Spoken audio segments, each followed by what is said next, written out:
ọjọ́ òní lọ́jọ́ ìbí ẹni re Haji Abdulrahman Adélọ́dún ọlọ́run má jẹ́ kẹ́fẹ́ ìsòpin oore kẹ́pẹ́ láyé kẹ́túbọ̀ sóhun rere ọjọ́ òní lọ́jọ́ ìbí ẹni re Haji Abdulrahman Adélọ́dún ọlọ́run má jẹ́ kẹ́fẹ́ ìsòpin oore kẹ́pẹ́ láyé kẹ́túbọ̀ sóhun rere òní lọ́jọ́ ìbí bàbá re Alhaji Abdulrahman olóríire bàbá àdínì onínúure oníwà ire bàbá tí wọ́n bí nílùú àwọn ẹni re ìlú Ìlọrin ìlú àwọn olóríire ọlọ́run má jẹ́ kẹ́fẹ́ ìsòpin rere bàbá kẹ́pẹ́ láyé kẹ́túbọ̀ sóhun rere ọjọ́ òní lọ́jọ́ ìbí ẹni re Haji Abdulrahman Adélọ́dún ọlọ́run má jẹ́ kẹ́fẹ́ ìsòpin rere kẹ́pẹ́ láyé kẹ́túbọ̀ sóhun rere 20 July ni wọ́n bí yín sáyé happy birthday to you bàbá olóríire kò jáyà lẹ́nu pẹ́ ń hùwà re àwọn òbí tó bí yín gan ẹni rere ọmọ òní bá pèlè kó sì sọdá bọ́mọ òjọ ṣòkòtò àjọ kìjì pani ẹ̀yin lolóríire ọmọ olóríire ọlọ́run má jẹ́ kẹ́fẹ́ yìí sòpin oore àṣeyí sàmọ́dún lọ́lá àwọn ẹni re ọjọ́ òní lọ́jọ́ ìbí ẹni re Haji Abdulrahman Adélọ́dún ọlọ́run má jẹ́ kẹ́fẹ́ yìí sòpin oore kẹ́pẹ́ láyé kẹ́túbọ̀ sóhun rere mo ti mọ̀ pé bí sẹ́ńkì yìí ń wóore Saudi gbogbo lórí gàrí ẹ jẹ́ kó rí yín máa wú Abọ́lájí yóò béèrè owó lọ́wọ́ àwọn bàbá ní bàbá àdínì tó tún mowó náà ó fowó mẹ́sìn ó tún fowó mara happy birthday to you kẹ́pẹ́ láyé bàbá owó ẹ ò ní tán ọlá ẹ ò ní tán bówó ẹ ò bá tán ẹ̀mí ẹ ò ní kúrú ọlọ́run ò ní jó kánjú kú owó ẹ ò ní tán ọlá ẹ ò ní tán bówó ẹ ò bá tán ẹ̀mí ẹ ò ní kúrú ọlọ́run ò ní jó kánjú kú owó yín ò ní tán ọlá yín ò ní tán bówó yín ò bá tán ẹ̀mí yín ò ní kúrú ọlọ́run ò ní jẹ́ kánjú kú owó ẹ ò ní tán ọlá ẹ ò ní tán bówó ẹ ò bá tán ẹ̀mí ẹ ò ní kúrú ọlọ́run ò ní jó kánjú kú. Oya Allahumma salli wa sallimu wa bariki ala baki toki damu sanjalu wa zeyaku Muhammadu to. Allahumma salli wa sallimu wa bariki ala baki toki damu sanjalu wa zeyaku Muhammadu to. Rasulullahi Rasulullahi Toha Amadu Mujitaba Musitoba Muritado Emi Muhammad Yasi Muhammad Ngoya ejajo mawi Allahumma salli wa sallimu wa bariki ala baki toki damu zanjal wa zeyaku Muhammadu Toha Oya ngo to tàbí òtó àsàlátù ti tó fẹ̀yìn ó tó tàbí òtó àsàlátù ti tó fẹ̀yìn lẹ́ẹ̀fì bẹ́gbẹ́ pé àsàlátù ti tó fẹ̀yìn ọlọ́run gbowó lọ́wọ́ àwọn kó gbé Abdulrahman tó lè ná Adélọ́dún tí ò mọ̀ látówó kọ́ gbogbo ìgbà ló fi ń ṣoore ọlọ́run gbowó lọ́wọ́ àwọn gbà kó gbé Abdulrahman tó lè ná yes Adélọ́dún tí ò mọ̀ látówó kọ́ gbogbo ìgbà ló fi ń ṣoore Alhaji Abdulrahman mi bàbá àdínì gbogbo Kaduna ọkọ Sárátà láì mi bámi àyálò ọkọ Kúdírà gbogbo ọjọ́ ló fi ń ṣoore kíyámọ́sá ọlọ́run gbowó lọ́wọ́ àwọn gbà kó gbé Abdulrahman tó lè ná yes Adélọ́dún tí ò mọ̀ látówó kọ́ gbogbo ìgbà ló fi ń ṣoore Alhaji Abdulrahman mi ọmọ Sidik Adélọ́dún ATM àwọn ẹni ọlọ́run bàbá Abubakar bàbá Amina bàbá Ahmed bàbá Kabira bàbá Abdulli Kẹ́rìmí bàbá Ramatalahi ẹni rè gbogbo ìgbà ló fi ń ṣoore kíyámọ́sá ọlọ́run gbowó lọ́wọ́ àwọn gbà ó gbé Abdulrahman tó lè ná yes Adélọ́dún tí ò mọ̀ látówó kọ́ gbogbo ìgbà ló fi ń ṣoore gúnugún Òkèǹkúléwé ìran àkàlà nílẹ̀gbẹ̀rún ọdún.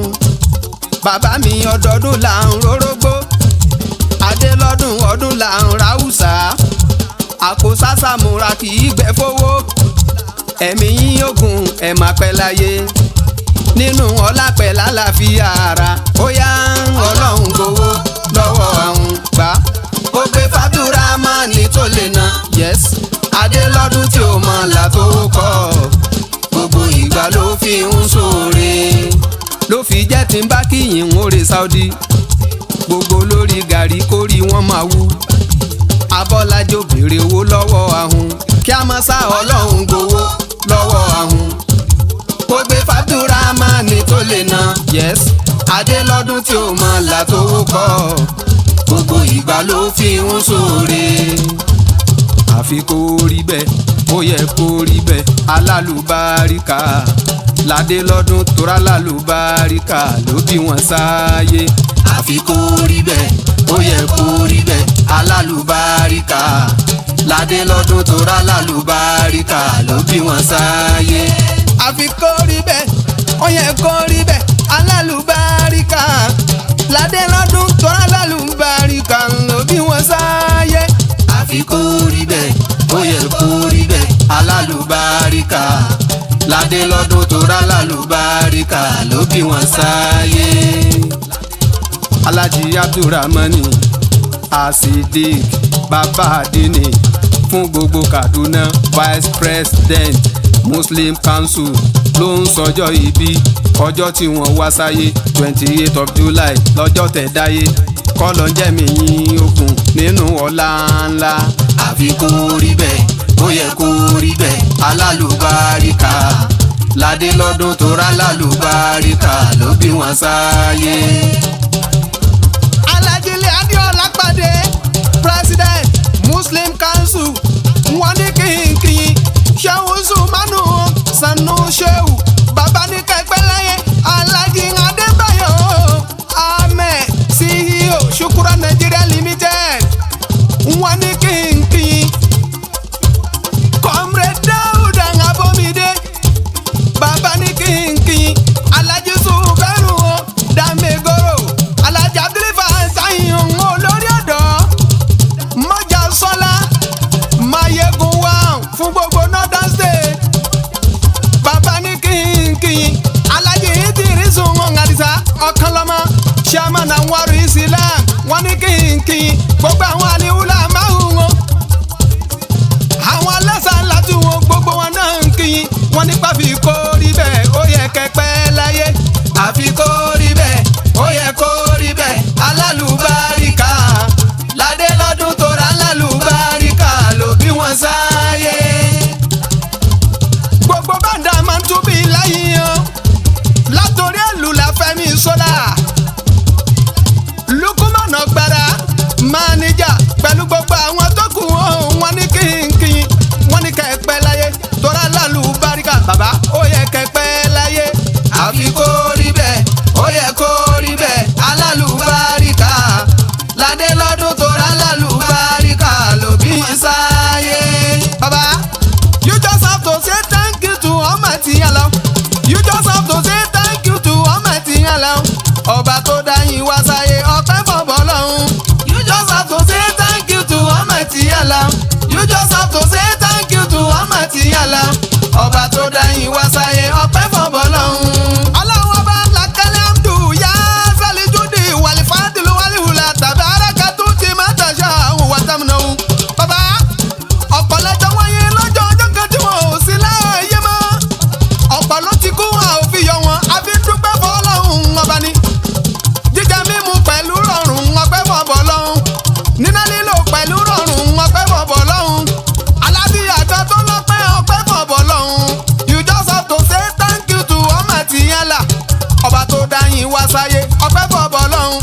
You just have to say thank you to Almighty Allah. You just have to say thank you to Almighty Allah. Ọba tó dá yín wá sáyé ọpẹ́ fọ́bọ́ lọ́hùn. Àtùpà láìsẹ̀ ẹ gbọ́dọ̀ kú o. Àtùpà láìsẹ̀ ẹ gbọ́dọ̀ kú o. Abdulrahmani ẹ gbọ́dọ̀ kú. Àtùpà láìsẹ̀ ẹ gbọ́dọ̀ kú o.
àtùpà láìṣe é gbọ́dọ̀ kú o àtùpà láìṣe é gbọ́dọ̀ kú Abdulrahmani é gbọ́dọ̀ kú àtùpà láìṣe é gbọ́dọ̀ kú o. Bismillahir Rahmanir Rahim. Law anzalna hadhal Qur'ana ala jabalin la ra'aytahu khashi'an mutasaddian min khashiyatillahi wa tilka al-amthalu nadribuha lin-nasi la'allahum yatafakkarun. Wallahu la ilaha illa huwa alimul ghaibi wa shahadati wa rahmanur rahim. Wallahu la ilaha illa huwa al-malikul quddus as-salamu al-mu'minu al-mu'minu al-azizu al-jabbaru al-mutakabbiru subhanallahi amma yushrikun. Wallahu khaliqul bari al-musawwiru lahu al-asma'ul husna yusabbihu lahu ma fis samawati wal ardi wa huwa al-azizul hakim. Abdulrahmani é gbọ́dọ̀ kú àtùpà láìṣe é gbọ́dọ̀ kú o. Wallahu yasimuka mina